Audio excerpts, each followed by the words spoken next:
إلى حضرة رسول الله صلى الله عليه وسلم وعلى آله وأصحابه الكرام. الفاتحة. أعوذ بالله من الشيطان الرجيم.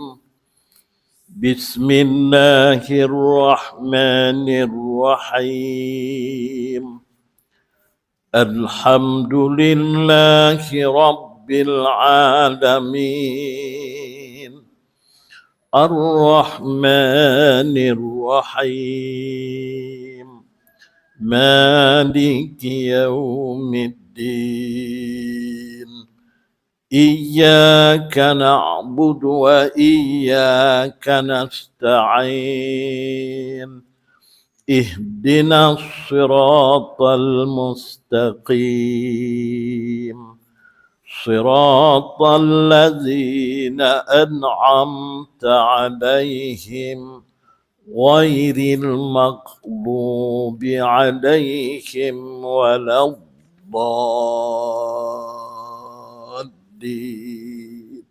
آمين. بسم الله الرحمن الرحيم. الحمد لله رب العالمين. والصلاة والسلام على سيدنا محمد أشرف الأنبياء والمرسلين وعلى آله وأصحابه أجمعين. قال المؤلف رحمهم الله تعالى: ونفعنا بعلومه من مدادي آمين يا رب العالمين. سبحانك لا علم لنا إلا ما علمتنا إنك أنت العليم الحكيم. ولا حول ولا قوة إلا بالله العلي العظيم.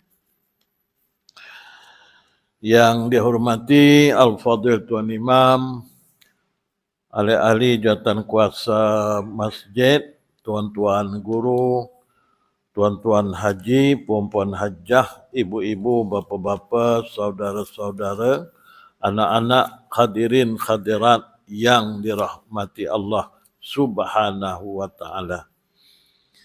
Alhamdulillah, sama-sama kita merafakkan kesyukuran kehadrat Allah Subhanahu wa ta'ala dengan limpah kurnianya, dengan taufik dan hidayah serta rahmat dan inayahnya, kita telah dipilih oleh Allah Subhanahu wa ta'ala dapat bersama-sama berada di rumah Allah ini bagi menghidupkan salah satu dari sunnah Rasulullah sallallahu alaihi wasallam, yaitu kita adakan majlis ilmu atau majlis muzakarah. Selain daripada kita dapat menunaikan solat dengan berjemaah, mudah-mudahan insya-Allah dengan kehadiran kita Allah Subhanahu wa ta'ala akan sentiasa memberikan hidayah dan taufiknya, mencucuri rahmat dan keredaannya, menyelamatkan hidup kita di dunia dan di akhirat, dan mudah-mudahan insya-Allah dihimpunkan kita dalam golongan orang-orang yang mendapat syafaat junjungan Nabi besar kita Nabi Muhammad sallallahu alaihi wasallam. Dan pada malam ni marilah kita sama-sama mengulang kaji berhubung dengan salah satu daripada sifat-sifat yang mahmudah ataupun sifat-sifat yang terpuji di sisi Allah Subhanahu wa ta'ala, yaitu sifat khaufun. Sifat khauf maknanya sifat takut kepada Allah Subhanahu wa ta'ala. Dan takut ini memainkan peranan yang penting kepada kita. Makin tinggi darajat sifat khauf yang ada pada seseorang itu, maka makin hebatlah ya ibadahnya kepada Allah Subhanahu wa taala. Banyaknya kita beribadah atau kurangnya ibadah kita, dia ada hubung kait dengan sifat khauf ini, yaitu takut kepada Allah Subhanahu wa taala. Ketahuilah, takut ialah perasaan tidak tenteram dan bimbang terhadap sesuatu yang tidak disukai yang akan berlaku pada masa akan datang. Ini antara makna khauf atau makna takut, yaitu kita timbul perasaan dalam diri kita tidak tenteram dan bimbang terhadap sesuatu yang kita tidak sukai yang akan berlaku pada masa akan datang. Ya, umpamanya kita takut dan bimbang ya, dengan azab Allah Subhanahu wa taala. Ya, dan azab Allah Ta'ala ini akan berlaku juga kepada kita pada masa akan datang sekiranya kita tidak mentaati perintah Allah Subhanahu wa taala. Jadi dengan adanya perasaan takut itu, ya, dengan adanya perasaan bimbang itu, adanya perasaan tidak tenteram dalam diri kita, ya, sekiranya kita diazab oleh Allah Subhanahu wa taala ya, pada hari kiamat kelak, maka dengan sebab itu, dengan ketakutan ini akan melahirkan kita untuk sentiasa memohon ampun dan bertaubat kepada Allah. Itu peranan sifat khauf yang ada pada diri kita.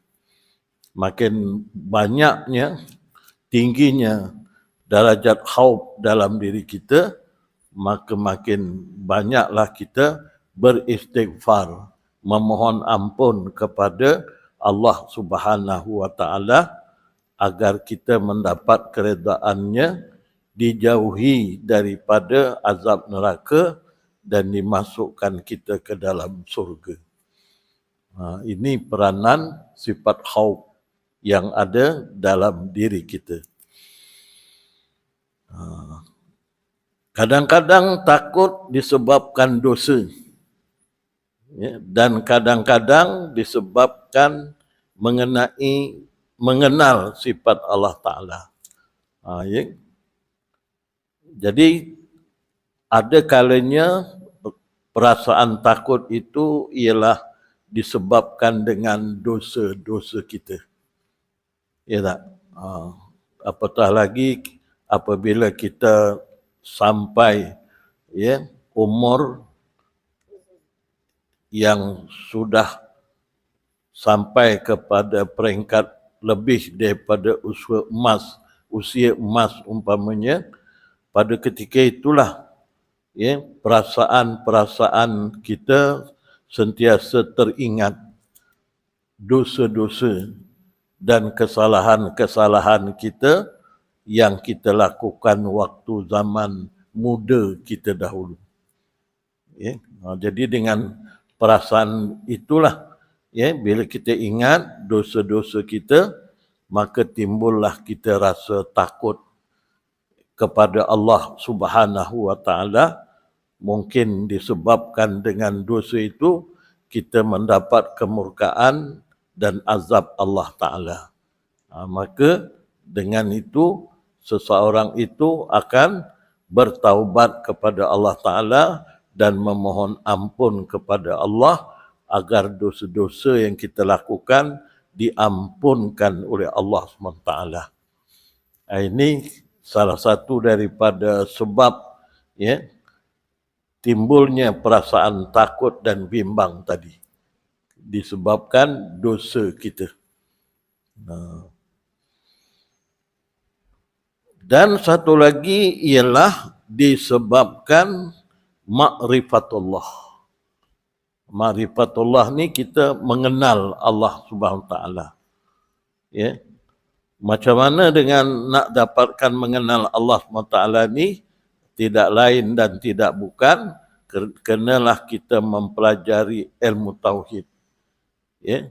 Dan kenalah kita menghayati ilmu tauhid itu dalam diri kita.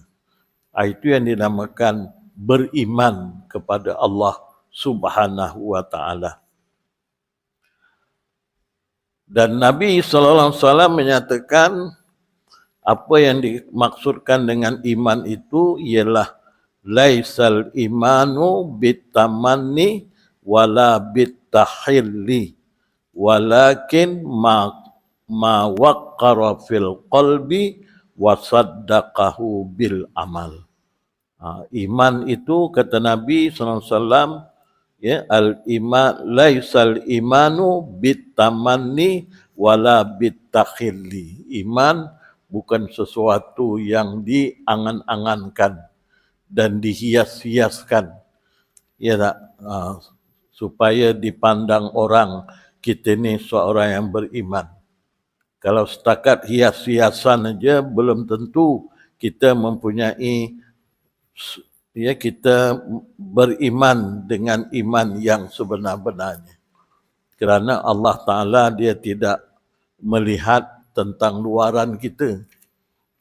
Ya tak? Yang disebut dalam hadis Nabi yang lain, ya, innallaha la yanzuru ila innallaha la yanzuru ila suwarikum wa amwalikum. Ya, Allah Ta'ala tidak melihat luaran kamu, tidak melihat hiasan-hiasan kamu, ya, yang menunjukkan kita ini seorang yang beriman. Ya, bila dah pakai serban, pakai jubah macam ini, oh dia ni orang yang beriman. Bukan, itu luaran. Ya, kalau nak tengok orang berjubah dekat Mekah, dekat Madinah, dekat ni Mesir sana, orang pakai jubah ramai yang Kristian. Dia tak? Dan dekat tangan dia pun ada tasbih. Tapi dia bukan orang Islam, tasbih sentiasa je. Tak tahulah apa yang dia baca, itu budaya orang Arab. Ya tak? Kalau jubah-jubah macam ini, tengok bola sepak tu pun berjubah juga. Ya tak? Kita nak berjubah macam ini pergi masjid. Ya tak? Tapi orang-orang sana macam dulu pernah, dah lama dekat Kuwait, ya, ada permainan bola sepak di Kuwait sana, ya. Putih semua dekat stadion tu, semua berjubah, semua pakai macam Arab tu semua sekali. Mereka tengok bola sepak, ya tak? Jadi bukan luaran itu yang dinilai Allah. Ya. Wa amwalikum, kata Nabi SAW, dan juga harta kamu, banyak macam mana pun harta kamu, Allah tak pandang.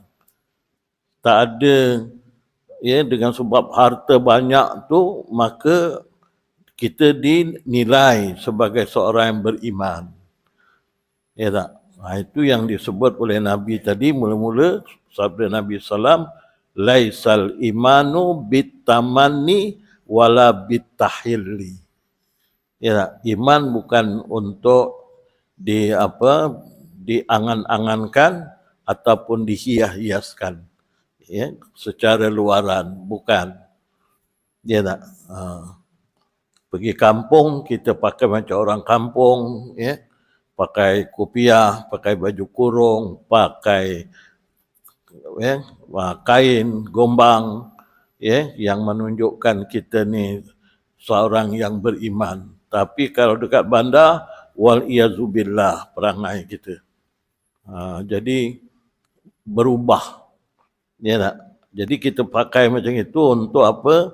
Bitahili, untuk hias-hiasan. Ya tak? Itu bukan itu ukurannya. Jadi Nabi kata walakin ma waqqara fil qalbi, akan tetapi iman itu ialah apa yang diikrarkan dalam hati kita. Lepas itu wasaddaqahu bil amal.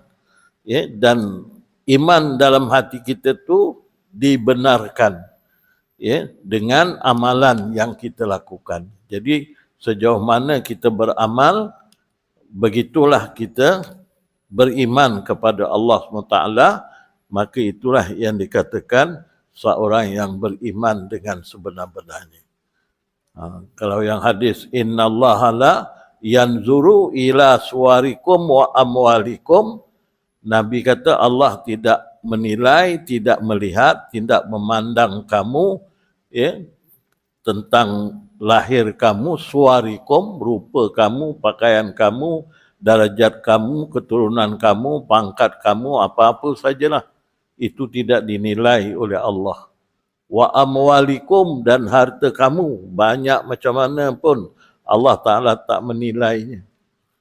Ya tak? Kerana harta dalam dunia ni, walaupun dunia ni kita punya, ya, harta yang sebanyak itu, kalau dinilaikan dengan akhirat, tidak lebih daripada sebesar zarrah sahaja. Tak dinilai. Tak lebih daripada berat kepak nyamuk. Ini dunia yang banyak ini. Jadi Allah tak nilai itu. Walakin yanzuru ila qulubikum. Tapi yang dinilai oleh Allah Ta'ala qulub, hati kita. Itu yang dinamakan tadi dalam hadis yang pertama tadi, walakin ma waqqara fil qalbi. Ya, apa yang kita ikrarkan, kita akui dalam hati kita. Ya.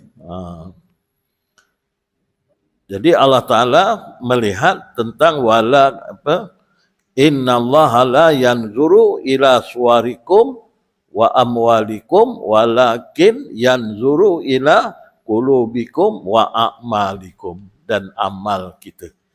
Itu yang dinilai oleh Allah Subhanahu wa Ta'ala. Apa yang ada dalam hati kita, itulah yang kita amalkan. Itulah namanya orang yang benar-benar beriman. Dengan sebab itu, ya, perasaan takut yang ada dalam diri kita ini, antaranya mungkin disebabkan dosa yang kita lakukan, ya, dan bila teringat dosa yang kita lakukan, kita merasa bimbang dan merasa tidak tenteram.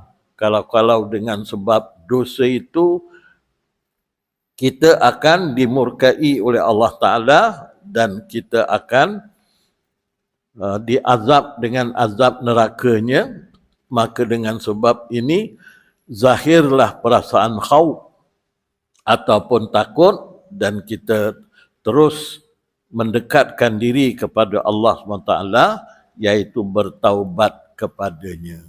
Itu satu. Yang keduanya bukan dengan sebab dosa, tapi dengan sebab ma'rifatullah. Mengenal Allah Subhanahu Wa Taala.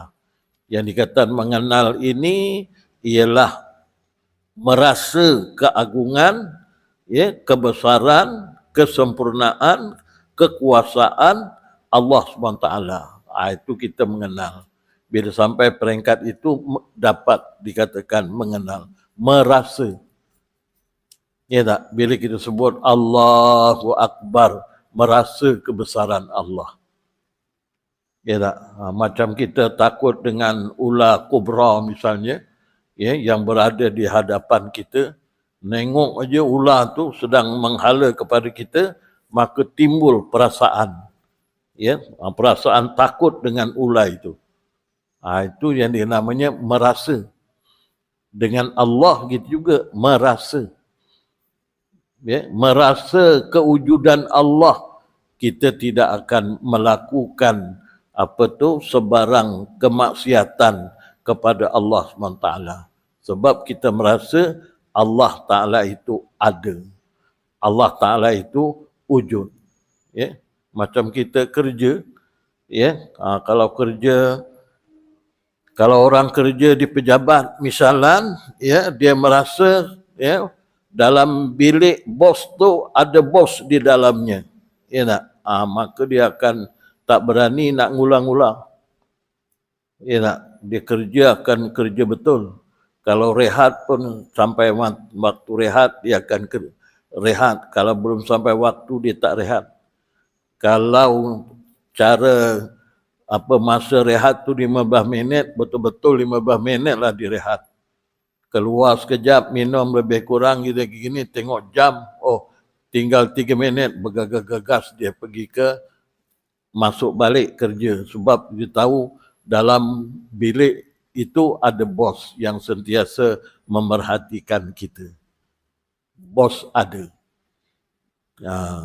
Ya. Tapi kalau kita sampai pejabat, ya, tanya kawan-kawan lain macam leka je tak buat kerja, kita pun tanya, bos ada? Tak ada. Bos mesyuarat pergi Johor Bahru. Ya tak? Jadi hari ni bos tak ada. Bolehlah kita. Apa lagi lah. Ya, kalau rehat tu belum waktu rehat kita dah hilang. Ya tak? Sekali hilang 2 jam baru masuk pejabat. Pasal kita rasa tak ada bos, kita boleh buat apa yang kita nak. Gitulah dengan Allah. Kalau kita tak merasa kewujudan Allah Ta'ala dalam hati kita, kita akan mudah melakukan sebarang kemaksiatan. Tapi kalau kita merasa, ya, kewujudan Allah SWT dalam hati kita, kita tak akan melakukan sebarang kemaksiatan. Walaupun tak ada siapa yang tahu, tapi kita yakin Allah SWT mengetahui. Allah ada, Allah melihat kita. Itu baru nama beriman. Itu nama merasa. Merasa dalam hati kita. Ya tak? Itu beriman namanya. Ya, bukan sebut beriman ni, aku takut dengan Allah Ta'ala, tapi dekat mulut je. Tak sampai kat dalam. Yang merasa tu bukan lidah. Kalau lidah tu nak merasa mi bandung, mi goreng boleh lah. Ya tak? Nak rasa nasi biryani gampawa boleh lah. Ya? Nak makan nasi Arab, boleh lah. Ya tak? Rupanya nasi Arab ni bagus lauknya tak berapa lah teruk sangat. Simple-simple je. Tapi tak pernah jemu lah, makan sedap aja. Yang sedap sekali sambal dia tu, pedas pun tidak. Ya tak? Selera saya lah. Ya tak? Tuan-tuan saya tak tahu. Itu merasa dengan lidah. Nak makan bolehlah, merasa dengan hati. Itu iman. Merasa kebesaran, keagungan Allah SWT. Itu kita merasa kebesaran Allah. Macam kita sembahyang, bila kita takbiratul ihram, merasa kebesaran dan keagungan Allah. Ya tak? Jadi yang merasa tu mana? Hati kita. Mulut kita ikrar, lidah kita menyebut Allahu Akbar, tapi yang merasa keagungan dan kebesaran Allah itu ialah hati kita. Dan daripada hati itulah akan melahirkan tindakan kita. Itu kesan takut kepada Allah SWT. Jadi dia ada 2 sebab. Salah satu dengan sebab dosa kita, kita rasa takut. Dan satu lagi ialah dengan sebab makrifat kita kepada Allah SWT. Jadi nak mengenal Allah, kenalah kita mempelajari ilmu tauhid. Ya, dan dengan mempelajari ilmu tauhid itu, kita menghayati ketauhidan kita kepada Allah Ta'ala. Ya. Kalau belajar pun banyak-banyak, tak menghayati, tak sampai peringkat ma'rifatullah. Tak sampai. Ya tak?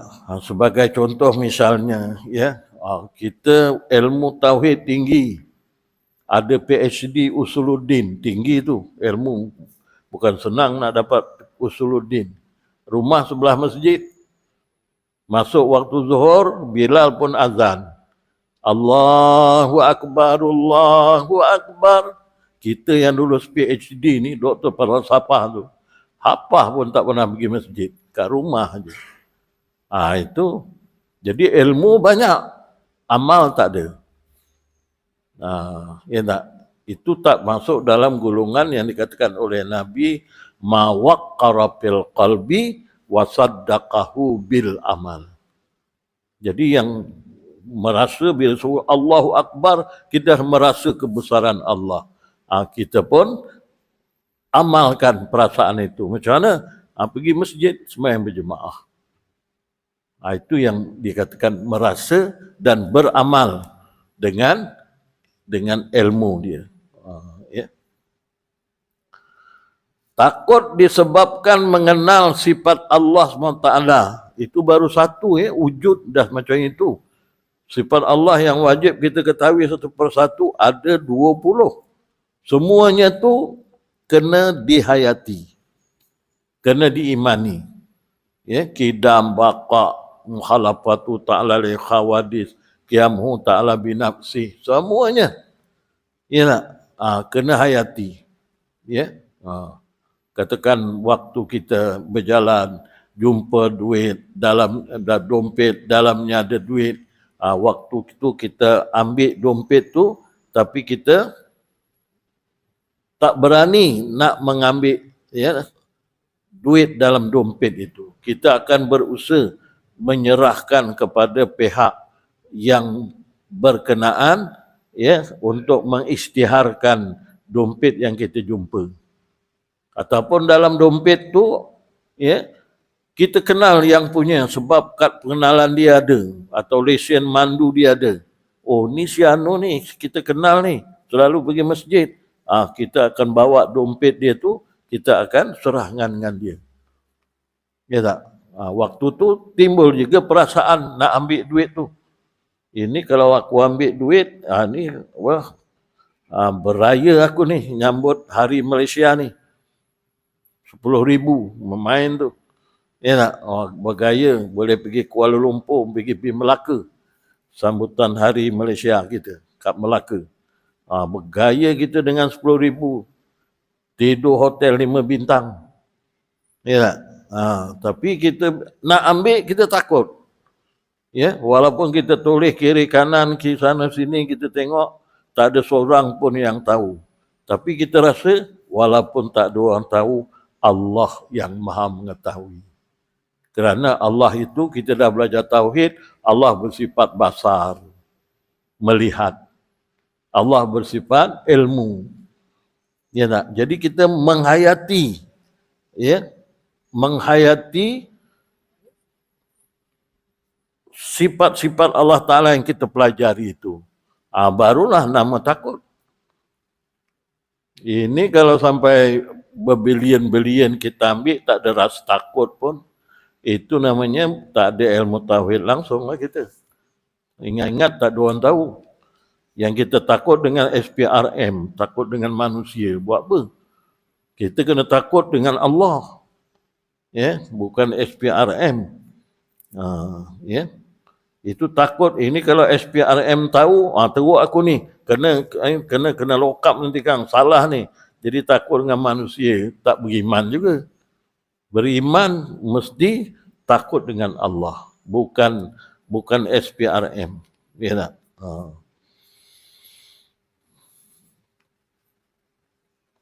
Jadi takut disebabkan mengenal sifat Allah Subhanahu Ta'ala lebih sempurna. Sebab kena mempelajari sifat Allah, kena mempelajari ilmu tauhid. Daripada takut disebabkan dosa, kerana orang yang mengenal Allah Subhanahu Wa Ta'ala, yang dipanggil arif billah. Arif billah tu mana orang yang mengenal Allah pasti akan takut kepadanya. Ya tak? Dengan sebab itu Sayyidina Ibnu Mas'ud berkata, laisal ilmu bikasratir riwayah, innamal ilmu al khasyah. Ya. Ini kata-kata daripada Sayyidina Ibnu Mas'ud radhiyallahu anhu.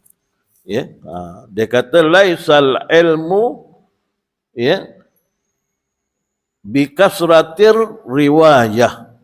Tidaklah disebut ilmu dengan banyaknya riwayat, yakni pengetahuan. Ya. Orang itu tidak dikatakan berilmu kalau dia pandai cakap aja. Cakap memang boleh. Sekali dengar cakap puluhan ribu orang datang cakap dia. Dia tak? Macam-macam dia boleh cerita. Kita kata, oh orang ni, ya, seorang yang apa? Yang beriman. Belum. Ya, dia kata laisal ilmu bikasratir riwayah. Ya, ilmu itu bukan dengan banyak riwayat, banyak pengetahuan, banyak cakap. Bukan itu nilai orang berilmu, bukan. Jadi siapa yang berilmu? Innamal ilmu al khasyah. Sesungguhnya orang yang berilmu itu ialah orang yang khasyah. Khasyah ni maknanya orang yang takut kepada Allah Subhanahu wa taala. Itulah orang yang berilmu.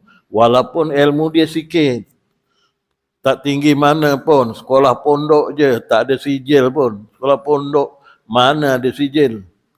Ya, tak ada sijil, tak ada apa. Ya tak, tapi dia takut kepada Allah SWT. Itu lagi berilmu daripada orang yang mempunyai sijil bergulung-gulung, cakap bukan main hebat, tapi amal tak ada. Ya tak, itu yang orang budak-budak muda kata, cakap tak serupa bikin. Ya tak?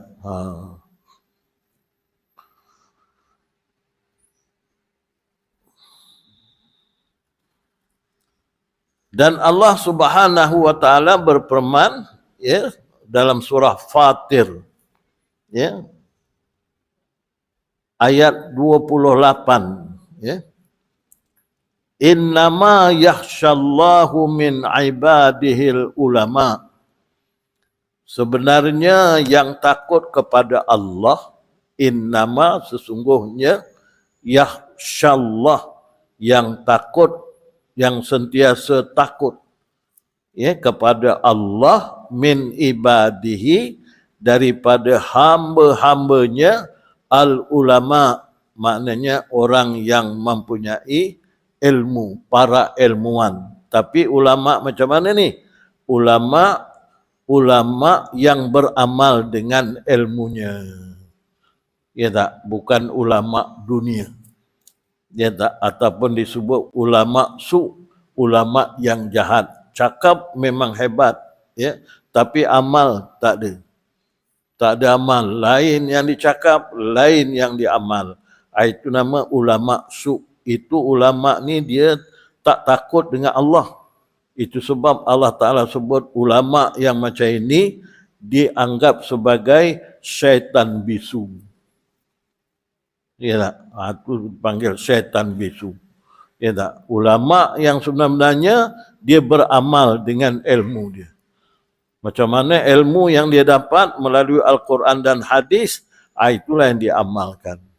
Kalau dia yang dapat daripada, disebut Quran juga, disebut hadis juga, tapi dia punya maksudnya diselewengkan sesuai dengan apa yang dia kehendaki.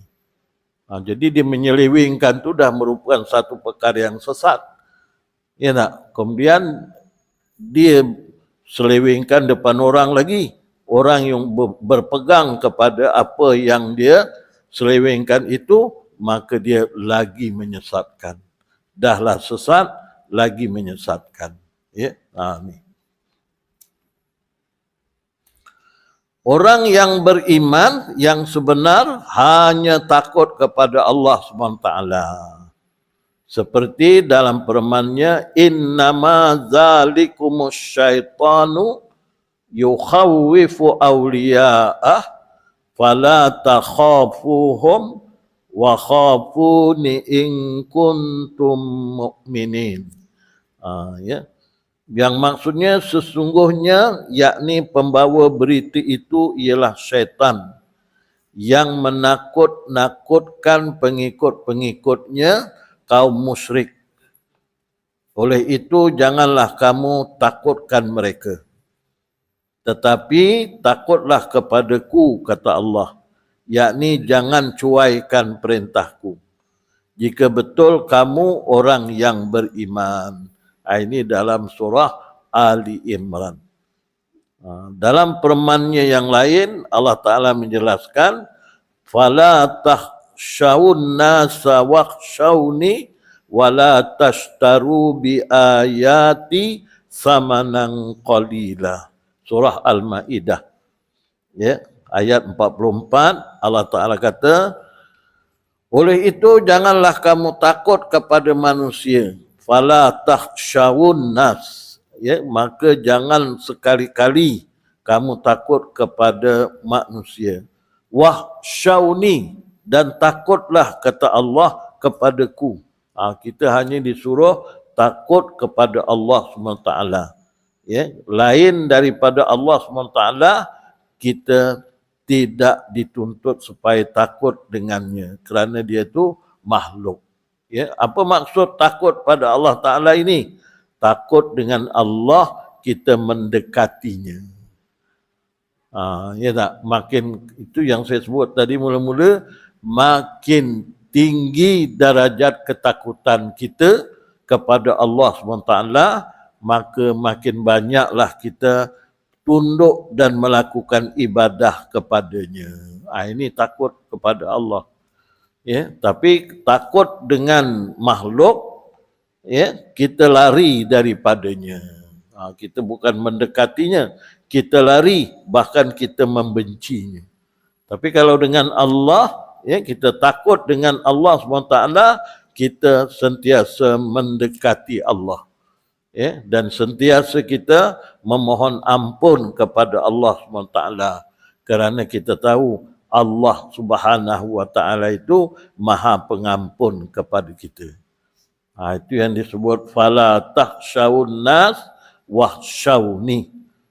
Ya, maka jangan sekali-kali kamu takut kepada manusia, dan takutlah, kata Allah Ta'ala, kepadaku, wala tashtaru, dan janganlah kamu menjual, ya, bi ayati, ayat-ayatku, samanan qalila, semata-mata kerana harga yang sedikit, semata-mata kerana nak dapatkan pangkat, nak dapatkan harta, kita sanggup menjual, ya, ayat-ayat Allah SWT. Makna diselewengkan ayat Allah Subhanahu wa Ta'ala itu. Lain yang sebenarnya, lain yang kita tafsirkan. Ya tak? Semata-mata untuk mendapatkan pangkat, ya, mendapatkan kedudukan, ya, dan sebagainya, dapatkan harta, macam kisah, ya, dulu, ya, dalam pemerintahan Bani Abbasiyah, ya, tatkala timbulnya isu berhubung dengan Al-Quran. Ya tak? Adakah Al-Quran ini qadim atau Al-Quran itu baharu? Ya tak? Dan pemerintah ketika itu, ya, berfaham bahawa Quran ini baharu, ya, ataupun Quran ini makhluk kerana dia berhuruf, kerana dia bersuara. Ya, kita baca dengan suara, ada huruf dia, ada perkataan dahulu kemudian. Jadi disebut Quran itu baharu. Dan pemerintah suruh kempen, beritahu rakyat, ya, di Baghdad sana, supaya apa? Supaya mereka bersetuju dengan apa yang dikehendaki oleh pemerintah, dengan menyatakan bahawa Quran itu baharu. Dan banyaklah ulama-ulama pada ketika itu yang menyebelahi raja. Siapa yang menyebelahi raja diberikan pangkat, diberikan kedudukan, ya, diberikan harta, ya. Dan ada satu lagi ulama, itu yang disebut ulama akhirat. Ya tak? Bukan ulama su. Ada satu golongan tetap mempertahankan bahawa Al-Quran itu kalamullah. Bila kalamullah, Al-Quran itu qadim, bukan baharu. Maka bertentangan dengan kehendak pemerintah. Ulama-ulama yang berpendirian seperti ini ditangkap, dipenjarakan, ada yang dibunuh dan sebagainya, bermacam-macam. Tapi mereka tetap berpegang kepada iman mereka yang sebenarnya. Mereka takut kepada Allah. Mereka tak hendak menyelewengkan, ya, hak yang sebenarnya. Ya tak? Itu ya sebab mereka berpegang kepada antaranya ayat Quran surah Maidah ayat 44, fala takhshawun nas, jangan sekali-kali kamu takut kepada manusia. Wahsyawni, maka takutlah kepada aku. Wala tashtaru, dan jangan kamu jual bi ayati, ayat-ayat Allah, samanan qalila, dengan harga yang sedikit. Ya tak? Kalau banding akhirat dengan apa ni, dengan dunia ini, ya, itulah yang saya sebut tadi, macam mana hebat pun harta yang kita dapat, walaupun satu dunia ni harta kita, dia tidak lebih daripada berat kepak nyamuk aja. Itu sebab jangan kita jual ayat-ayat Allah dengan harga dunia. Harga dunia ni maknanya harga yang sedikit nilainya. Ya, walaupun boleh dapat seluruh dunia, kita punya duit, berapa banyak duitnya tu.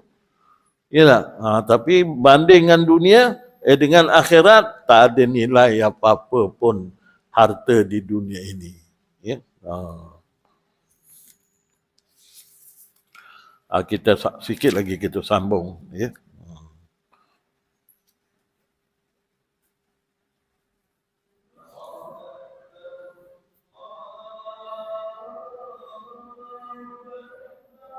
Allahu Akbar.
Tuan-tuan, perempuan, hadirin hadirat yang dirahmati Allah SWT.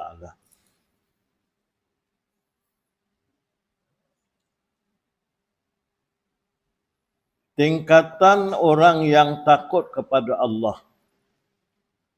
Ibnu Ujaibah menyebutkan bahawa mereka terbahagi kepada 3 kumpulan. Yang pertama, kumpulan orang awam macam kita. Macam mana takut orang awam kepada Allah SWT? Mereka takut dengan siksaan.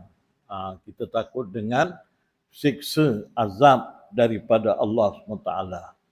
Kita takut tentang azab kubur. Kita takut tentang azab neraka.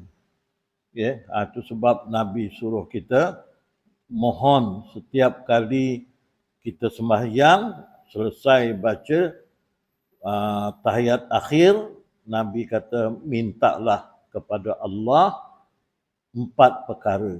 Yang pertama, mohon supaya dijauhkan dari api neraka. Yang kedua, mohon supaya dijauhkan dari azab kubur. Yang ketiga, mohon supaya dijauhkan daripada fitnah hidup dan fitnah mati. Dan yang keempat, supaya dijauhkan daripada fitnah dajjal.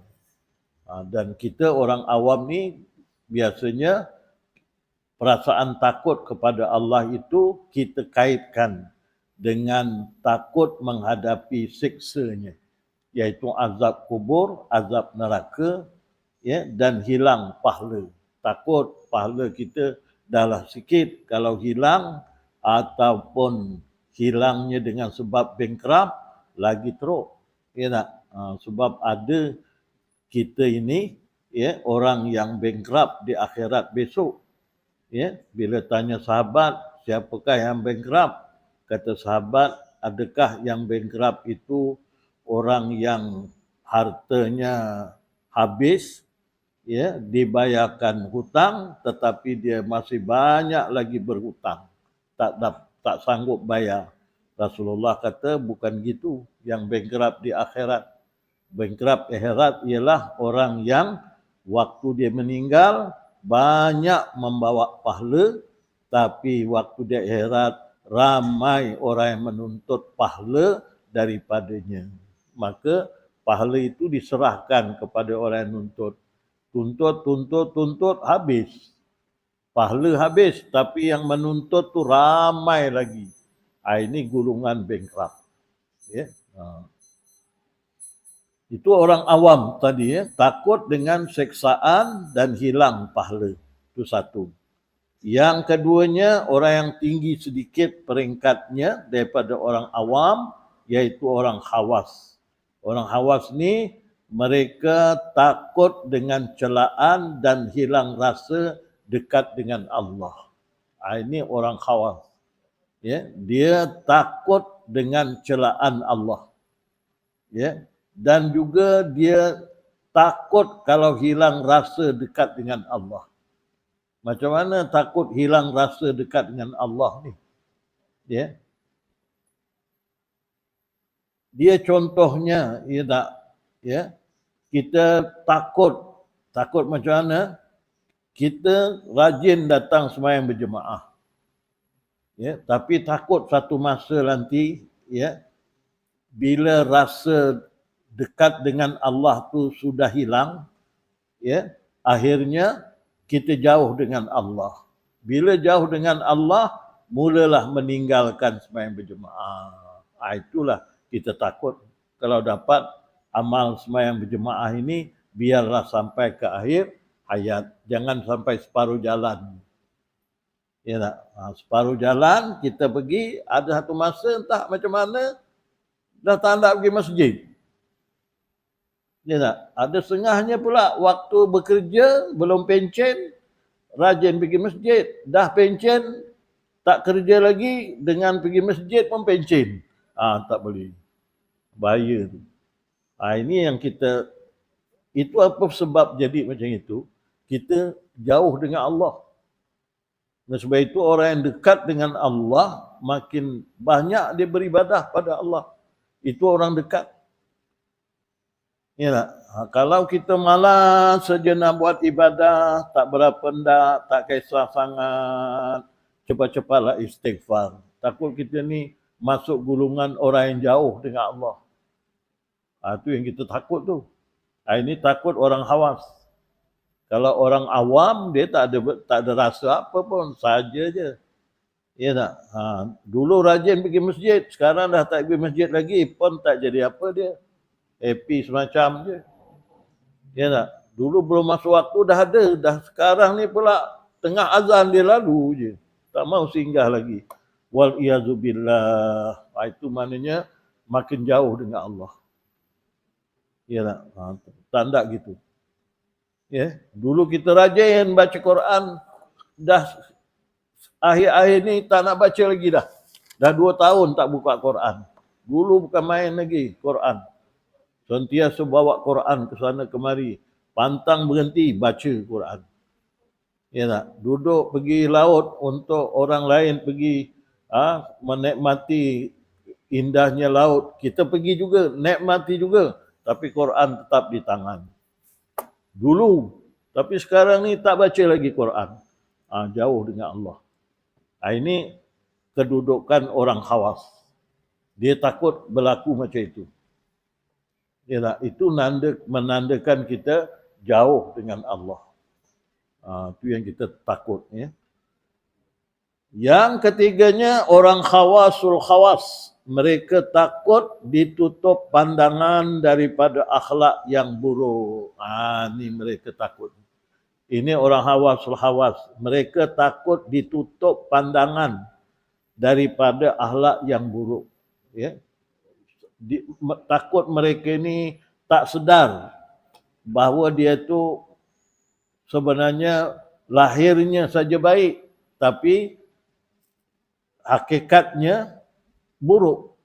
Macam kita yang paling takut ni, kita sembahyang ya bukan main baik. Ya, nampak si anu ni sembahyang cukup cantik sembahyang. Ya tak, komplit semua ada. Yang rukun dia buat, yang sunat ab'ad dia buat, yang sunat hayat dia buat. Ya. Dia sembahyang betul. Tapi dia tak perasan dalam pada sembahyang tu dia dah diperangkap oleh iblis dengan perasaan riya, dengan perasaan ujub. Tapi dia tak perasan. Kita tak perasan yang ketika itu kita sudah terperangkap dengan perasaan riya, menunjuk-nunjuk yang menyebabkan amal kita ditolak oleh Allah. Ya, kita tak perasan yang kita rasa ketika itu ada rasa ujub. Mana sembahyang kita yang paling baik, tak ada orang yang macam kita. Tapi tak perasan benda tu. Sentiasa ada dalam hati kita. Kita ingat bila dah sembahyang tu, dah okey lah. Rupanya KO. Ada riak, ada ujub dalam diri kita. Ini golongan orang khawasul khawas.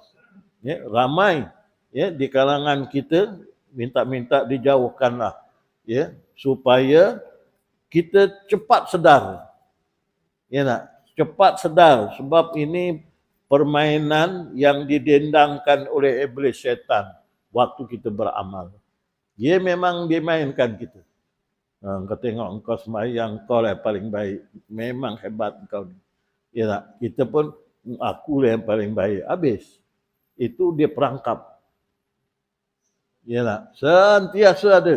Tapi perangkap itu bila kita sedar, kita kembali kepada Allah. Aku buat ni bukan kerana itu. Ini bisikan ujub datang dari syaitan. Tolak. Ya tak? Ini bisikan riak. Ini datang dari syaitan.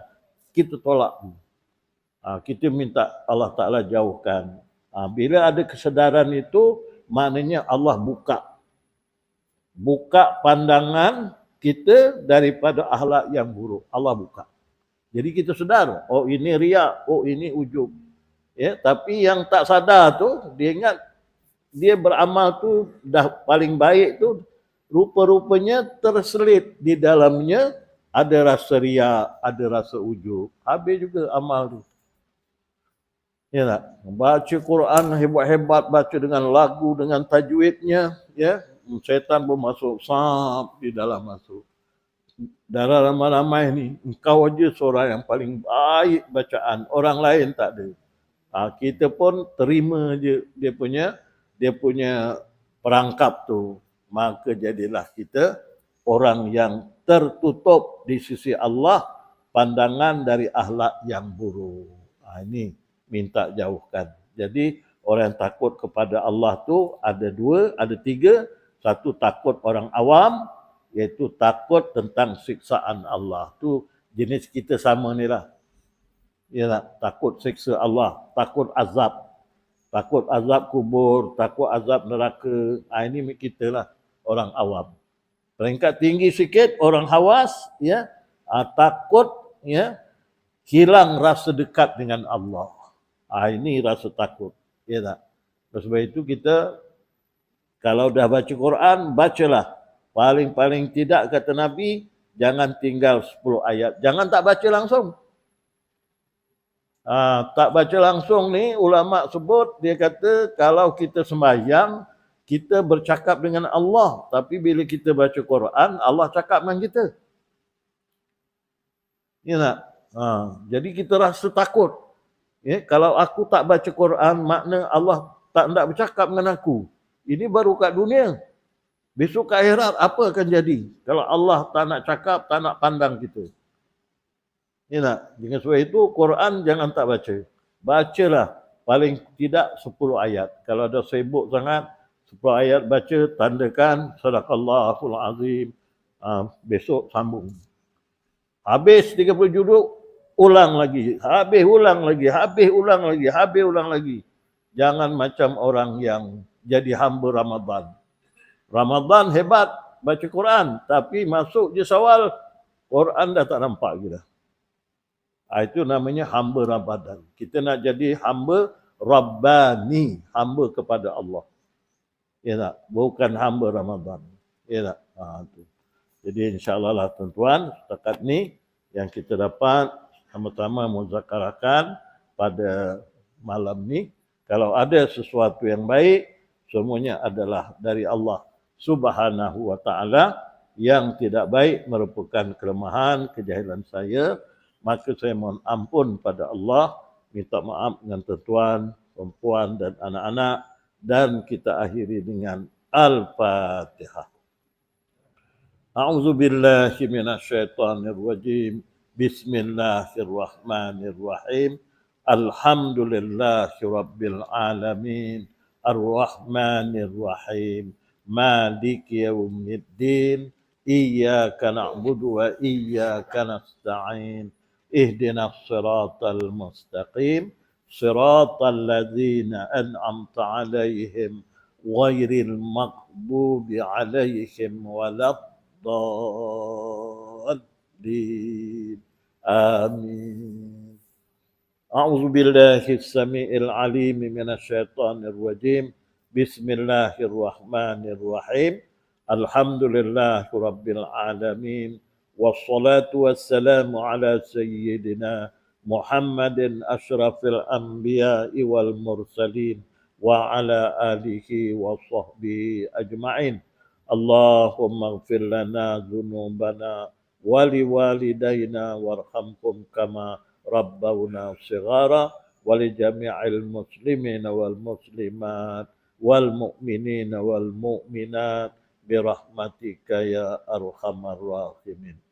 اللهم إنا نسألك علما نافعا وقلبا خاشعا ويقينا صادقا ودينا قيما ورزقا واسعا وعملا صالحا ونسألك دوام العافية ونسألك تمام العافية ونسألك الغنى عن الناس. اللهم اختم لنا بحسن الخاتمة ولا تختم علينا بسوء الخاتمة.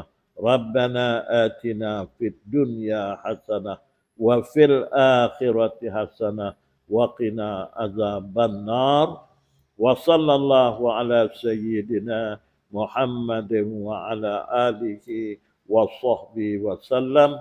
Subhana rabbika rabbil izzati amma yasifun.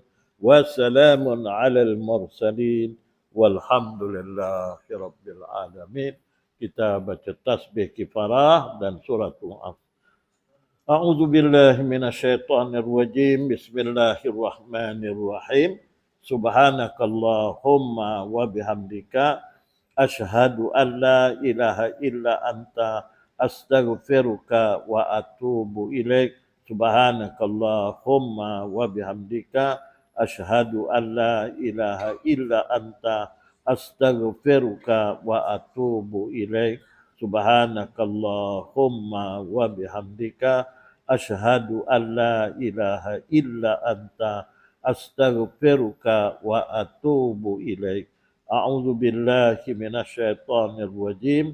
Bismillahirrahmanirrahim. Wal 'ashr. Innal insana lafi khusr. Illa alladzina amanu wa 'amilus shalihat wa tawassaw bil haqq wa tawassaw bis sabr. Sadaqallahul azim. Wabillahi taufiq wal hidayah. Wassalamualaikum warahmatullahi wabarakatuh. Alhamdulillah.